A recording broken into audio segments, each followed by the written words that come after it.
The metallic shriek of a braking train carved a jagged line through the otherwise mundane hum of the railway depot.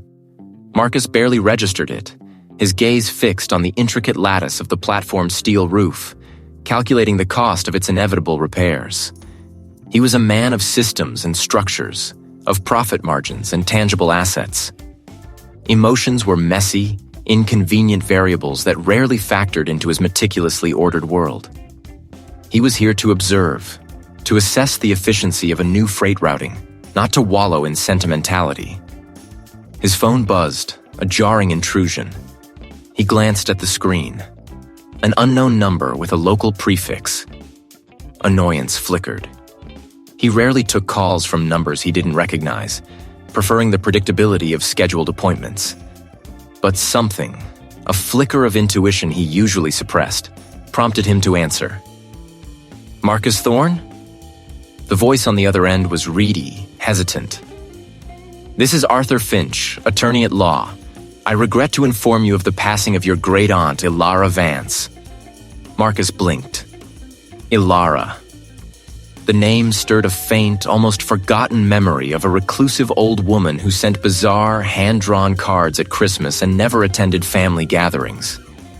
He hadn't seen her in decades, hadn't thought of her in years. He felt no grief, only a mild professional inconvenience. "Oh, I see. My condolences, Mr. Finch. What can I do for you?" He kept his tone neutral, detached. "Well, Mr. Thorne," Finch continued, his voice growing even more strained, "it concerns her estate, specifically her will. You are the sole beneficiary." Marcus frowned, a tiny wrinkle appearing between his brows. Sole beneficiary? Ilara had been a phantom, a whisper in the family history. He'd always assumed she had hoarded some meager fortune, perhaps a collection of antique teacups. And what exactly does her estate comprise? He already pictured a musty attic full of forgotten bric-a-brac, a weekend project at best. There was a pregnant pause on the line. "A property, Mr. Thorne, a cabin, quite remote." Marcus preferred concrete and glass, the predictable grid of a city. He sighed. A cabin. Right. And its value? He was already mentally calculating property taxes, potential renovation costs, resale estimates. "Its monetary value is difficult to ascertain," Finch stammered. "It's been in the family for generations. Off the grid, as it were. No proper road access for the last mile or so. And," the lawyer cleared his throat, a dry, rasping sound, "there are certain stipulations in the will regarding its inheritance." This piqued Marcus's interest. A familiar twitch of a puzzle presenting itself. Stipulations? Yes, your great-aunt was particular. The will states that for you to fully inherit, you must personally reside in the cabin for a period of no less than 1 calendar month, uninterrupted, and you must arrive no later than the next full moon. Marcus almost snorted. A full month? Uninterrupted? It sounded like something out of a Gothic novel, not a legal document. That's preposterous. I have a business to run. I can't simply disappear into the wilderness for a month on a whim. I assure you, Mr. Thorne, the will is legally binding, and quite specific. Should you fail to meet these conditions, the property, and indeed the entire estate, will revert to a charitable trust, with no benefit whatsoever to you. Finch's voice was tight, as if he were relaying news of a plague. I've sent you the full details via courier. You should receive them by tomorrow morning. He wasn't one for flights of fancy, but the lawyer's discomfort, the peculiar stipulations, the sheer inconvenience of it all. It unsettled his usual equilibrium. No road access. A month. He spent the rest of the day in a haze, the numbers and logistics of freight routing blurring into an indistinct background noise. The courier arrived precisely at 9 a.m. the next morning, a thick envelope sealed with a wax impression. Marcus tore it open. The will was indeed a labyrinth of eccentricities. Beyond the 1-month residency clause, there were others. a specific warning against altering the natural order of the cabin's surroundings, suggesting a level of remoteness that made his skin prickle. He scrolled through satellite maps, locating the coordinates. A lake, too, was visible, a black mirror reflecting the dense forest. No roads for miles. The nearest town was a dot on the map, a solid 2-hour drive from where the paved road ended. Marcus leaned back in his office chair, a cynical smile playing on his lips. An open mind, he muttered. He had a pragmatic mind, a problem-solving mind. This wasn't some spiritual journey. It was an asset with an unusual, albeit annoying, set of conditions attached. He could make it work. A month of forced solitude wouldn't kill him. He could use the time for strategic planning, perhaps even write that business proposal he'd been putting off. The cabin, once renovated and made accessible, could be a lucrative rental property, a secluded retreat for the city weary. The lawyer's trepidation, the will's oddities, just the quirks of an old, reclusive woman magnified by a nervous legal professional. Marcus wasn't superstitious. He was logical. This was an inconvenience, yes, but also a challenge, an unexpected project. And Marcus Thorne never shied away from a project, especially one that promised a return. He picked up his phone, pulling up a calendar.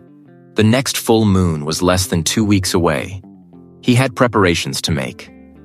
The railway depot faded in Marcus's rearview mirror, a final bastion of civilization before the winding, increasingly narrow road swallowed him whole. The gravel crunched under his tires, the forest pressing in, thick and ancient, branches clawing at the sky like skeletal fingers. Sunlight, once bright, now struggled to pierce the canopy, dappling the path in shifting, uncertain patterns. The air grew cooler, heavier, carrying the scent of damp earth and decay. He hadn't passed another car in 20 minutes, nor a single mailbox. He was practical. Then he saw it. Or what he assumed was it. Tucked back from the road, barely visible through a curtain of overgrown evergreens and skeletal maples, stood a cabin. Stood was a generous term. It sagged, a tired old man leaning on a cane, its porch listing precariously. Paint, once a cheerful hunter green, had peeled in great scabs, revealing weathered gray wood beneath. Windows, some boarded up, others merely filthy, stared out like vacant eyes. This wasn't the quaint, rustic retreat he'd imagined. This was a derelict, a forgotten husk. The forest hummed with unseen life, a constant low thrum that felt more like a watchful presence than natural sound. He dismissed it as the sudden drop in temperature, the lingering dampness from recent rain. He grabbed the heavy brass key from his pocket, its weight strangely significant. The porch groaned under his weight as he ascended the steps. The front door, thick and oak, was scarred and warped. The key scraped in the lock, then turned with a protesting groan like an old hinge. He pushed it open, and a wave of stale, musty air, thick with the scent of dust, damp wood, and something indefinable, something ancient and stagnant, washed over him. Inside, the gloom was profound. Dust motes danced in the sparse shafts of light that pierced the grimy windows, illuminating a tableau of neglect. Furniture, draped in ghostly white sheets, loomed like shrouded figures. This wasn't just a cleanup job. This was an excavation. He started simply. Windows. He wrestled with the heavy, stubborn sashes, prying them open one by one. Fresh air, though still cool, slowly began to circulate, stirring the heavy draperies and sending more dust motes swirling. He found the fuse box in the kitchen, a relic of a bygone era. Flipping the main breaker, he held his breath, then tried a light switch. The bare bulb in the ceiling flickered weakly, stuttered, then glowed with a sickly yellow hue. It pulsed, a faint rhythmic flicker that was more annoying than reassuring. Old wiring, he thought, already mentally adding it to his extensive to-do list. Rural grid, probably. Armed with a broom, he found leaning in a cobwebbed corner, Marcus began to sweep. Thick layers of dust and debris, centuries of forgotten life, rose in clouds. He paused, frowning. Draft, he concluded, glancing around for a poorly sealed window or a crack in the wall. There was nothing obvious. He shrugged, attributing it to the cabin's age and shoddy insulation, and continued sweeping. The cabin seemed to sigh around him as he worked. The wind, or perhaps just the settling of ancient timbers, made the floorboards groan, the walls creak. A faint scratching sound emanated from somewhere deep within the plaster, like mice, or perhaps just the house groaning under its own weight. He heard a distinct thump from upstairs, followed by a soft, almost imperceptible rustle, like dry leaves skittering across a floor. He stopped, broom suspended, listening intently. Just the wind outside, a low, mournful whistle through a broken pane somewhere.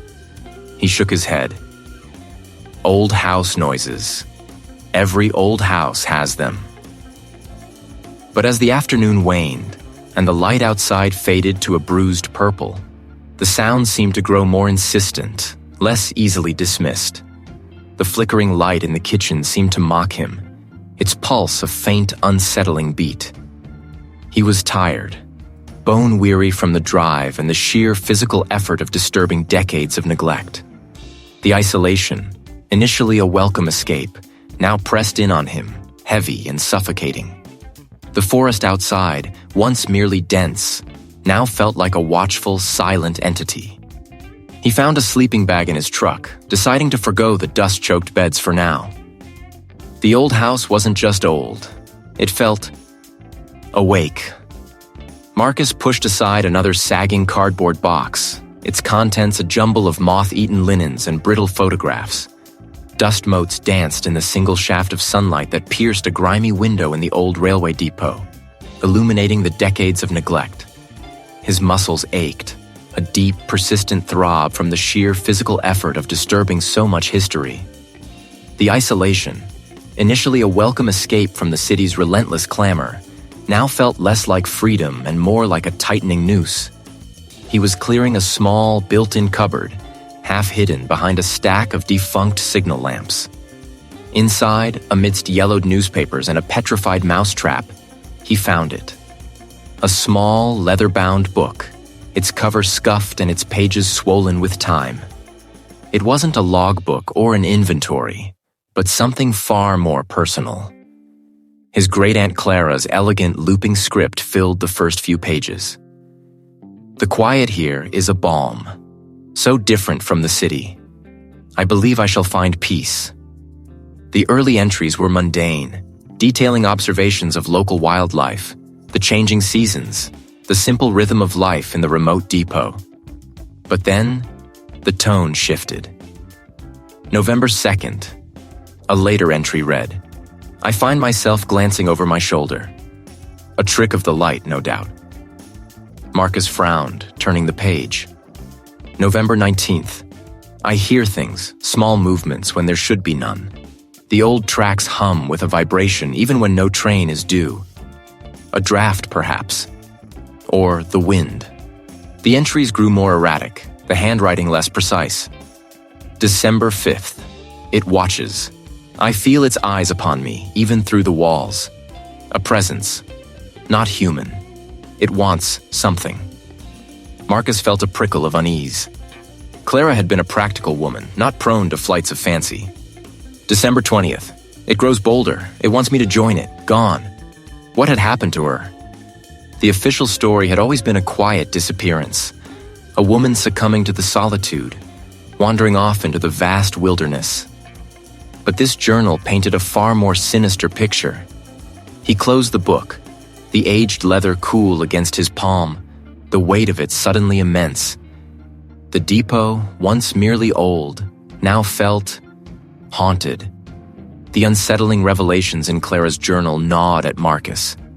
He needed to clear his head, to talk to someone, anyone, even if it was just to buy groceries.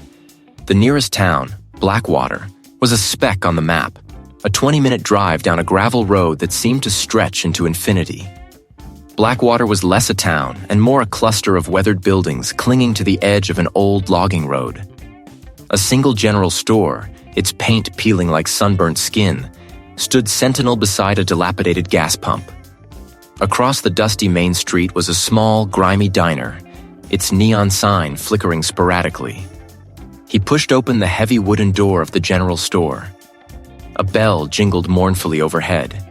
The air inside was thick with the smell of stale coffee, old wood, and something indefinable. Dust and forgotten things. An elderly man with eyes like chips of flint sat behind the counter, polishing a tarnished silver buckle. He didn't look up immediately, instead taking his time, assessing Marcus through narrowed lids when he finally did. Another figure, a woman bundled in a heavy woolen shawl despite the mild temperature, stood by a shelf of canned goods, her back to him. But Marcus felt her gaze. "Can I help you?" The man grunted, his voice gravelly. "Just looking for some supplies," Marcus replied, trying to sound casual. He picked up a can of beans, then hesitated. "I'm staying at the old railway depot, my great-aunt Clara's place. Marcus Thorne." The name seemed to hang in the air, a sudden tension seizing the small space. The woman by the shelf slowly turned. The man behind the counter stopped polishing, his gaze sharpening. "Clara," the man said, his voice flat. "That's a name I haven't heard in a long while." "She disappeared, didn't she?" Marcus ventured, his voice lower than he intended. The woman shivered, pulling her shawl tighter. "Some say she just walked off. Others." The old man sighed, running a hand over his bald head. "This land, it holds on to things, son. Things that ain't natural. Always has. The woods out by those tracks, they got a hunger to 'em. People go out there, they change. Or they don't come back at all." "The old tracks," the woman added, her eyes fixed on Marcus. "They're a thin place. Between here and somewhere else. It calls to people. Draws 'em in. You hear it at night, don't you?" "What is it?" he asked, his voice barely a breath. "What calls?" The man shrugged, a gesture of profound helplessness. "No one knows. It ain't a ghost, not exactly. More like a presence. Something that's always been there. It feeds on loneliness, on fear. Clings to the past. People who stay too long alone, they start to see things, hear things. They start to believe it's real." He paused, his gaze meeting Marcus's directly. "You'd best be careful out there, son. Don't go listening too closely to the quiet." The woman nodded, her eyes wide with a fear that felt ancient. "It takes your peace, little by little, like it took hers." Marcus left the store, the canned beans forgotten on the counter. The words of the locals echoed in his mind, intertwining with Clara's frantic journal entries. A thin place. It calls to people. It takes your peace. His rational mind struggled to dismiss it as small-town superstition, the ramblings of isolated people. But the conviction in their eyes, the palpable fear, was impossible to ignore. The towering pines that lined the route seemed to lean in, their branches like grasping fingers. The isolation, which had initially felt like a haven, now felt like a trap. The quiet wasn't a balm. It was a listening. The depot was a tomb of steel and rust under the vast, uncaring sky. The air inside was stale, heavy, as if no one had breathed it in years. He dropped his bag on his desk, the thud echoing too loudly. He tried to focus on paperwork, on the familiar humdrum of the depot's operations, but his attention kept snagging on the periphery.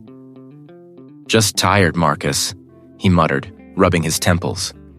As he lifted the mug to his lips, a sound, faint but undeniably clear, brushed against his ear. "Marcus." He froze, the mug halfway to his mouth. It wasn't loud, not enough to definitively say it came from anywhere specific, but it had been right there, next to his head. He spun around, scanning the empty office. The filing cabinet stood sentinel. The dusty window looked out onto the deserted yard. No answer.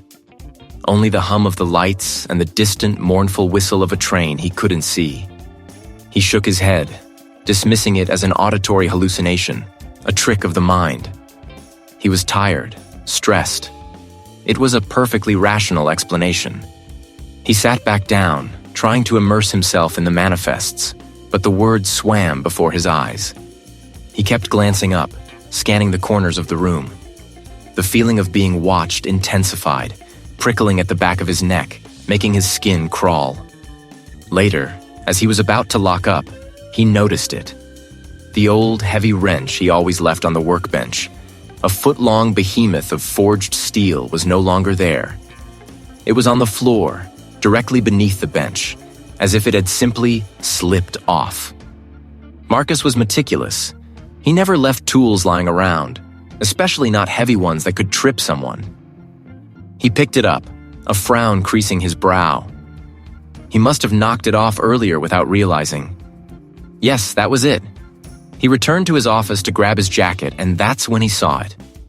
The small, framed photo of him and his late wife, usually propped neatly on his desk, was face down. He hadn't touched it all day. His breath hitched. He picked it up, his fingers trembling slightly. No, this wasn't right. Marcus. He was a man of logic, of mechanics and steel. Ghosts were stories, folklore, things that didn't exist in his world. He spent the next day wiring up a makeshift surveillance system.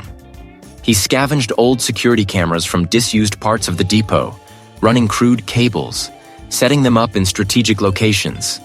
The main office, the workshop, the entrance to the largest locomotive shed. He even scattered flour across the floor in a few key doorways.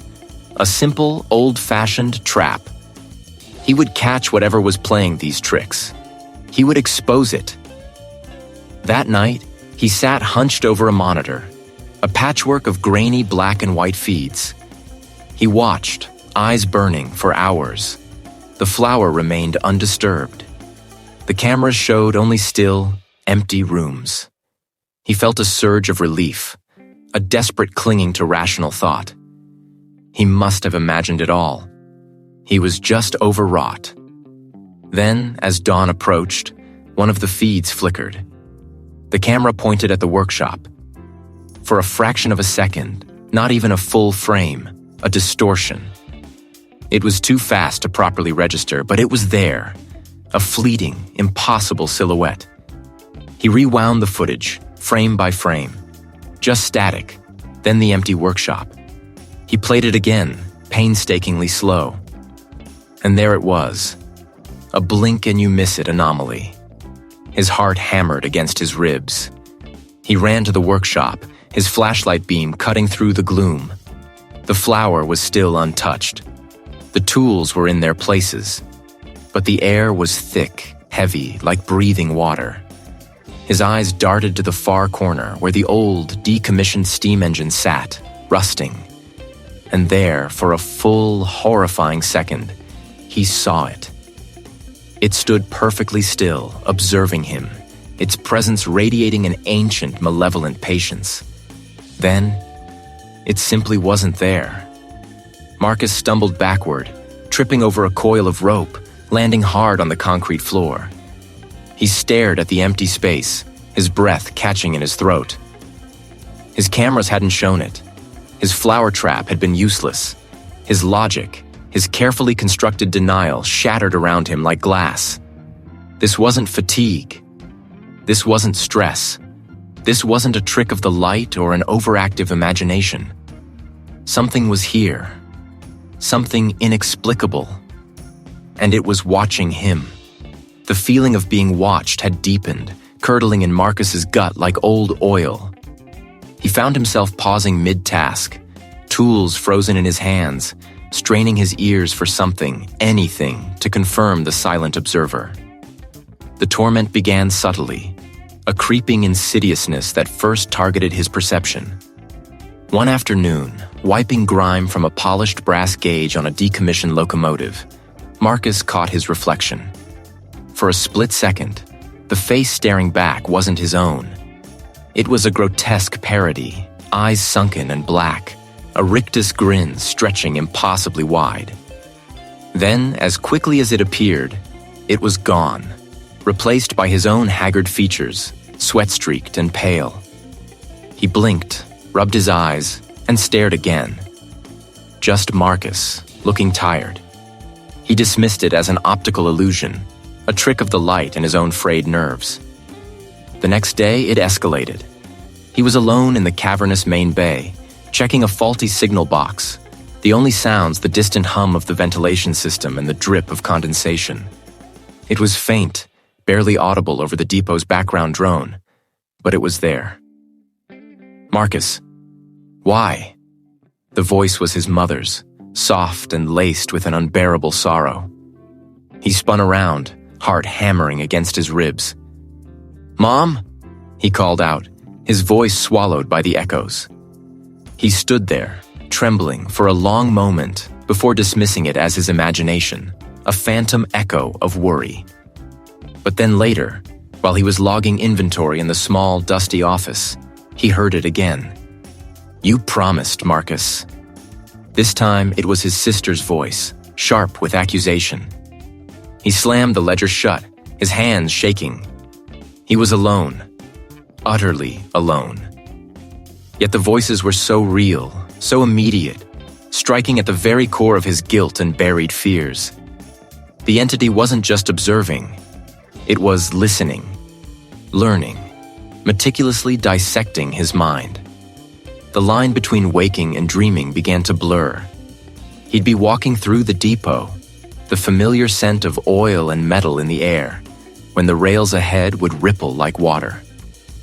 Phantom trains, spectral and silent, would glide past, their windows reflecting distorted, screaming faces that vanished the instant he tried to focus.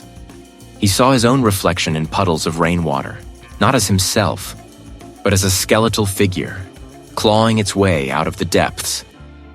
Each incident left him gasping, disoriented, clutching at the nearest solid object, desperately trying to anchor himself to reality. Sleep became a battleground he was rapidly losing. The moment his head hit the pillow, the entity would begin its assault. He'd drift into a fitful slumber only to be jolted awake by the sensation of being choked, a crushing weight on his chest, or the piercing shriek of a train whistle that seemed to emanate from inside his own skull. He saw the distorted reflection from the brass gauge, now animated, laughing silently, its black eyes boring into him. Marcus's eyes were perpetually bloodshot, his movements jerky and uncoordinated. He muttered to himself, trying to make sense of the chaos, to rationalize the impossible. This was deliberate. This was intelligent. It was a predator, and his mind was its hunting ground. Every gleaming surface held the potential for a monstrous reflection. Every empty space a vessel for a loved one's condemning voice. Marcus felt his grip on sanity slipping, his thoughts fragmenting like shattered glass. The world was no longer solid, no longer trustworthy.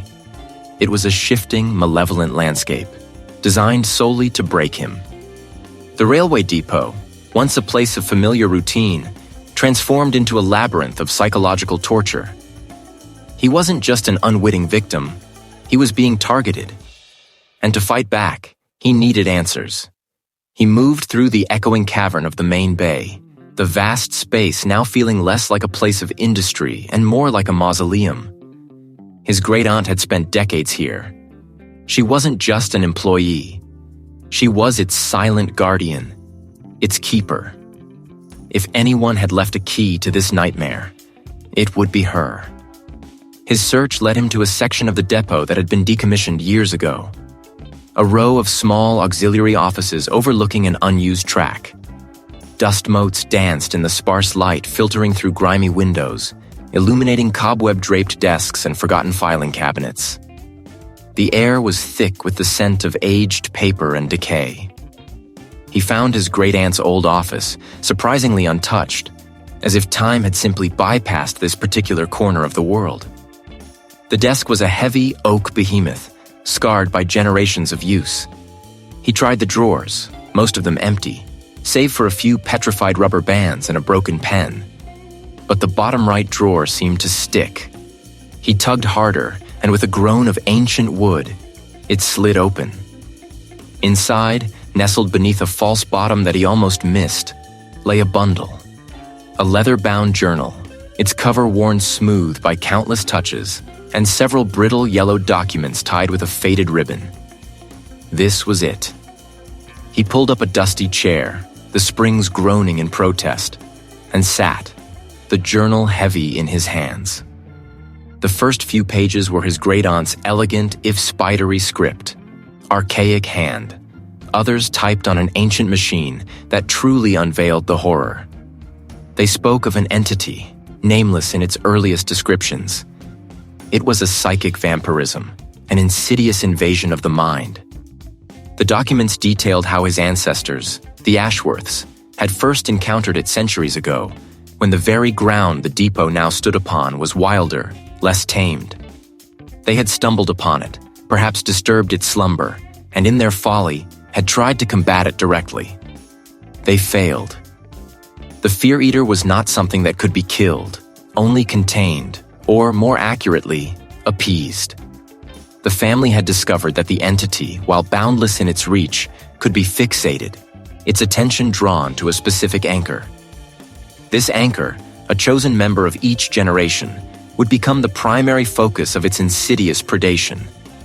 By accepting this role, by becoming a living lure, they could keep the entity localized, preventing its influence from spreading beyond a controlled perimeter. The chosen guardian would endure a lifetime of psychological torment, their mind a constant battleground, their fear a ritualistic offering to keep the greater world safe. His great-aunt's later entries in the journal confirmed it all. She had been the last guardian, her quiet eccentricity a facade for the monumental struggle waged within her mind. She spoke of the containment protocols, a series of mental exercises and specific routines designed to focus the entity's hunger onto her, to keep it from breaching the unseen walls of their ancestral pact. His great-aunt had grown frail, her mind perhaps no longer strong enough to maintain the intricate mental architecture of the containment. Her death hadn't just ended her suffering. It had shattered the ancient pact. The Fear Eater, freed from its anchor, had been left adrift, searching. The final, most terrifying truth leaped from a faded, brittle letter from his great-great-grandfather. The hunger seeks its own. The bloodline is its chain, and its sustenance. Upon the passing of the current guardian, the entity will turn its gaze to the next strongest vessel in the lineage. Marcus. He was the next strongest. The entity wasn't just attacking him randomly. It was claiming him. He wasn't simply being haunted, he was being chosen. He was the new anchor, the unwitting successor to a generations-long burden. The document slipped from his numb fingers, scattering across the dusty desk. The depot, with its vast, echoing spaces and twisting corridors, was not merely a place of torment. It was the cage, the feeding ground, and now, his prison. He wasn't just caught in a nightmare. He was the nightmare's next meal, bound by a bloodline he never knew existed. They clung to Marcus's mind like burrs, sharp and insistent. The railway depot office, once a place of mundane utility, now felt like the antechamber to something ancient and malevolent. The last pages, brittle and stained, spoke of a containment facility, a sanctuary, and repeatedly, of a cabin. Not a simple dwelling, but a nexus, a prison. And now, he understood. A failing cage. He'd driven through the pre-dawn gloom, the depot's industrial silhouette receding in his rearview mirror, the old map from the documents clutched in his free hand. The road had dwindled to a gravel track, then a pair of deeply rutted tire paths through dense, skeletal woods. Then, he saw it. It wasn't just old. It felt ancient, a structure that had witnessed more than mere seasons. Marcus pushed open the groaning door, the sound echoing unnaturally in the heavy air. Dust motes danced in the slivers of weak light piercing the grimy windows, but even they seemed to move with a strange, unnatural lethargy. He moved slowly, his boots crunching on scattered debris. The main room was simple, dominated by a large, hearthless stone fireplace. But his eyes were drawn to the walls. Beneath layers of peeling wallpaper, faint lines emerged, etched directly into the wood. Not decorative patterns, but intricate, interlocking symbols, sigils of containment, he realized, just as the documents had described. They covered the entire room, a vast, complex web of protection. He ran a trembling hand over one, dust clinging to his fingers. Many of the lines were faded, almost gone, but others had been deliberately defaced, gouged out as if by a desperate, frantic hand. The cage was compromised. A faint draft stirred, though no window was open. He moved towards the back wall where a heavy, unadorned wardrobe stood. It looked out of place, too new, too solid. He tugged at its handle. It didn't budge. But as he pressed against it, a section of the wall beside it gave way with a soft creak. Not a wardrobe, but a hidden door. Beyond it lay a cramped, lightless passage leading downwards. The passage opened into a small, windowless chamber, perhaps a cellar. More alarmingly, a large central sigil on the floor had been violently smeared, as if something had burst forth from within it. As his gaze swept the room, the phone beam caught something in the corner. A heap of discarded items, rusted tools, a desiccated leather-bound book, and then a single skeletal hand, its fingers still curled in a gesture of desperate grasping.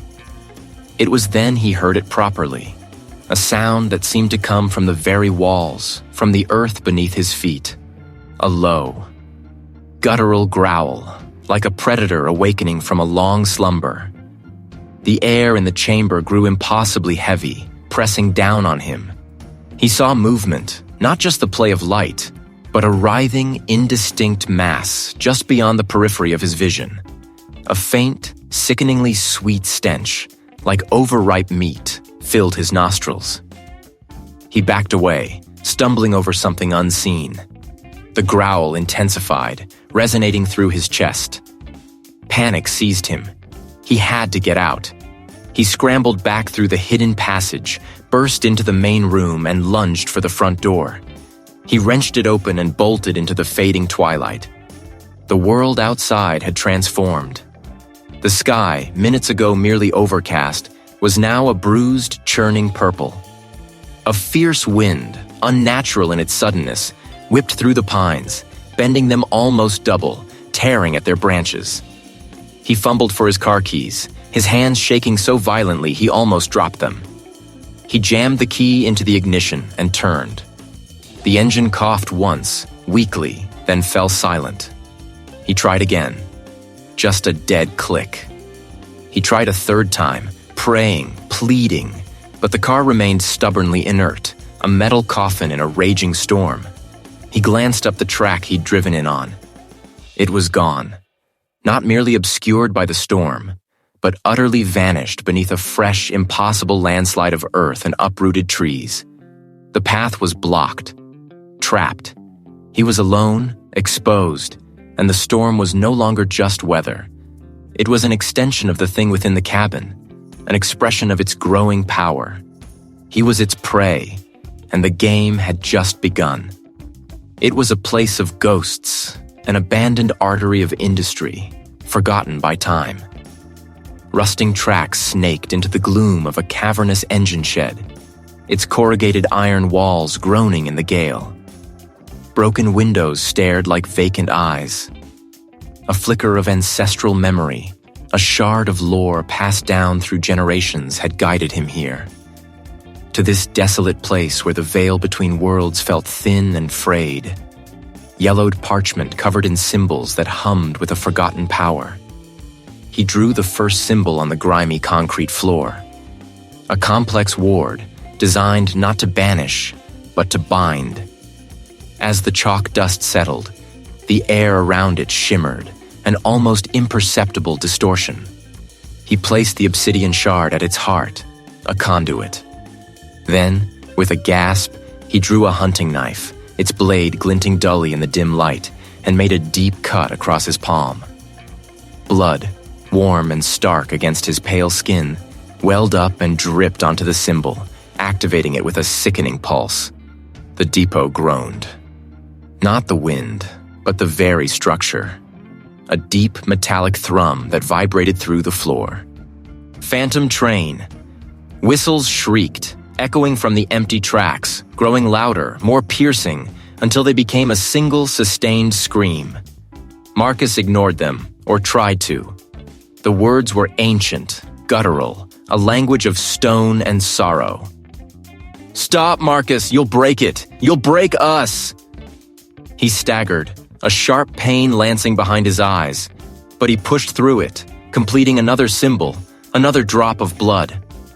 The entity was fighting back, not with claws or teeth, but with a relentless assault on his mind, on his very perception of reality. The concrete floor beneath him seemed to writhe, dissolving into a swirling vortex of black water. The iron walls bled a viscous, tar-like substance that pulsed with a faint, malevolent light. He saw fleeting glimpses of the entity now. Not a form, but an impression. A vast, ancient malevolence, a hunger that predated time, stretching beyond the confines of the depot, beyond the world. It pressed down on him, a physical weight that threatened to crush his chest, to squeeze the air from his lungs. "No," he choked out, his voice raw. He had to finish. This wasn't about banishing it. It was about containment. He remembered the brittle parchment, its final grim warning. His ancestors hadn't defeated it. They had bound it. They had sacrificed themselves, their sanity, their very lives, to build a cage, a temporary truce. He wasn't aiming for victory. He was aiming for a self-sacrifice, a continuation of their desperate vigil. With a final guttural roar, Marcus plunged the knife into the last symbol drawn on the parchment, tearing it and himself. The depot convulsed. The bleeding walls solidified, the swirling floor stilled. Marcus collapsed, his body trembling uncontrollably, every muscle screaming. He lay amidst the blood-soaked symbols and scattered herbs, utterly spent. The entity wasn't gone. He could feel it, a coiled, furious presence, now bound within the parameters of his ritual, within the very walls of the depot. It raged, a silent, seething fury that promised retribution. But the cost. His mind felt like a shattered mirror, his body a husk. He had bought time, but at a price that felt like the beginning of the end. He was alive, but profoundly changed. A living warder, another link in a chain of desperate guardians. And the entity was still there, waiting. Always waiting. He had succeeded for now. But the cost. The cost was etched into his very being. His mind felt like a shattered mirror, fragments of his sanity scattered across the vast, echoing space of the railway depot. His body, a husk, thrummed with residual agony, every nerve ending screaming in protest. The air, thick with the scent of oil, damp concrete, and something metallic sweet, seemed to hum with an unnatural quiet. Only the rhythmic drip of condensation from the corrugated iron roof and the distant mournful wail of a train passing far beyond the depot's perimeter. He pushed himself up, his limbs protesting, and stumbled a few steps, his gaze sweeping across the cavernous space. The depot, once a place of industry and movement, now felt like a mausoleum, a place for things to die, or perhaps to lie in wait. A strange sensation began to prickle at the edges of his awareness. It was a presence, undeniably, but it was different, more intimate. It felt inside him. A voice, not of sound but of pure thought, unfolded in his mind. It was calm, devoid of the frantic malice he'd become accustomed to. It was worse. It was amused.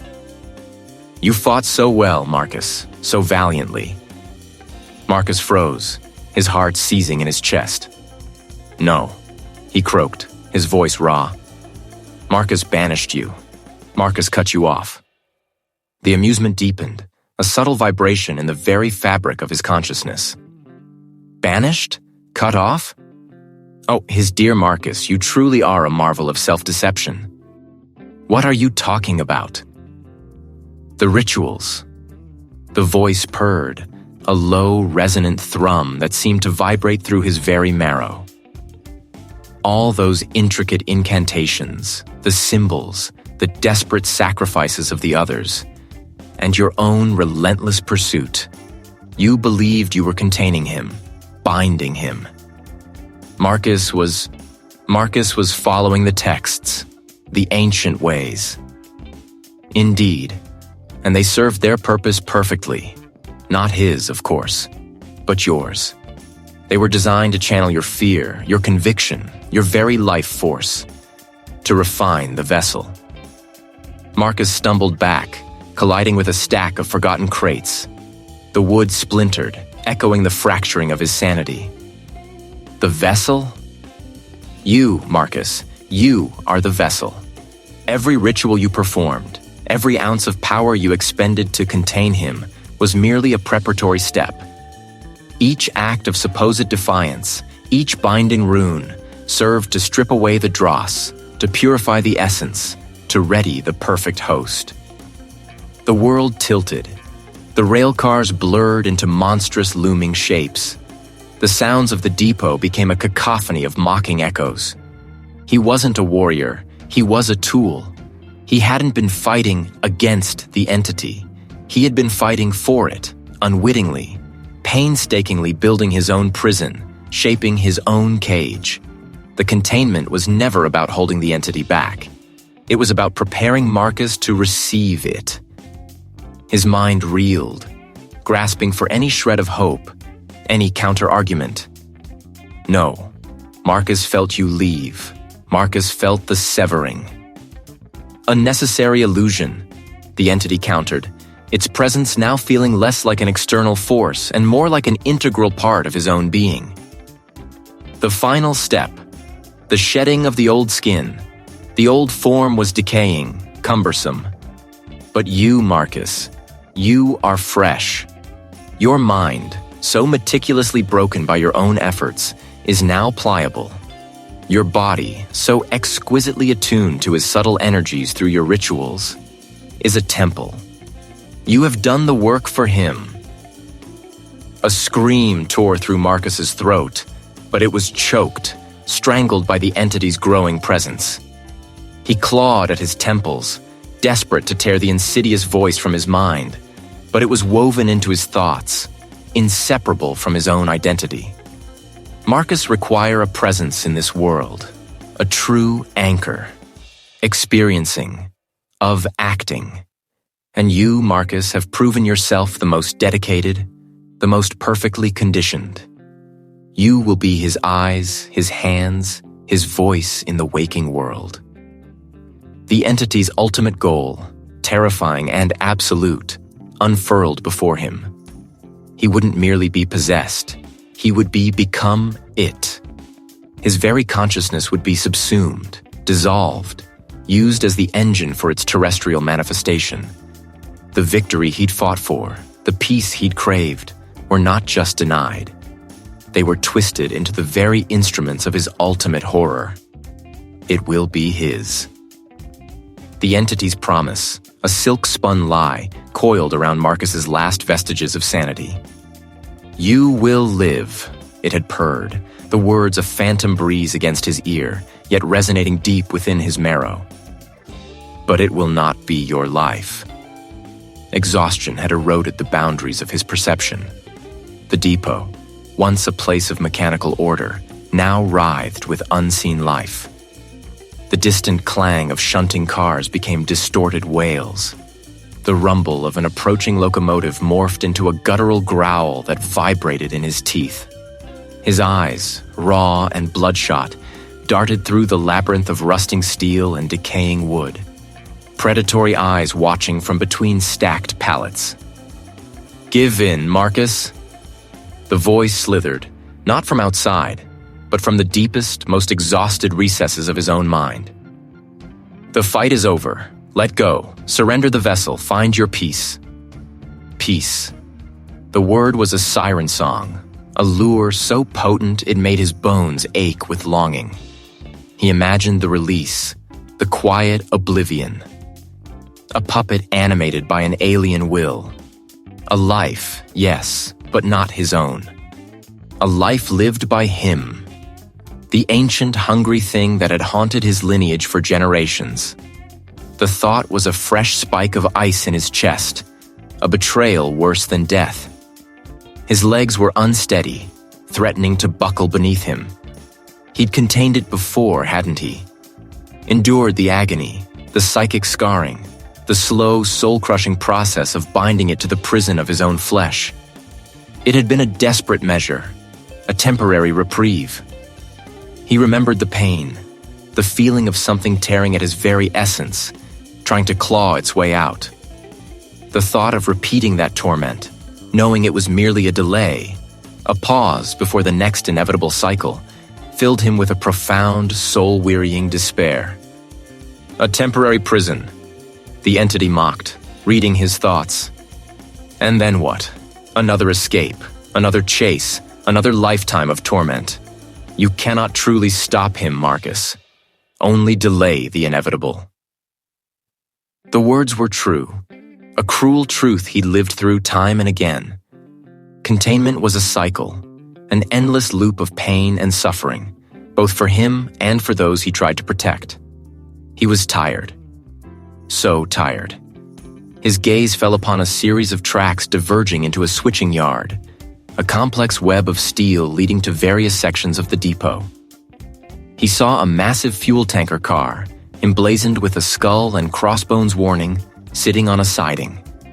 Beyond it, a powerful idling locomotive, its engine rumbling like a caged beast, waiting for its next assignment. To truly end it. Not to contain, not to delay, but to sever the cycle. To break it, utterly and irrevocably. The entity was tied to him, to this bloodline, to this physical vessel. What if the vessel itself ceased to exist in any recognizable form? What if the physical link was not just imprisoned, but obliterated?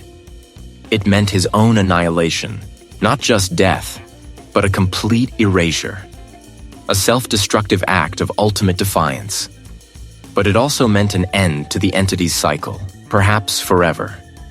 No more resurrections, no more tormented hosts, no more living nightmares for future generations. His breath caught in his throat.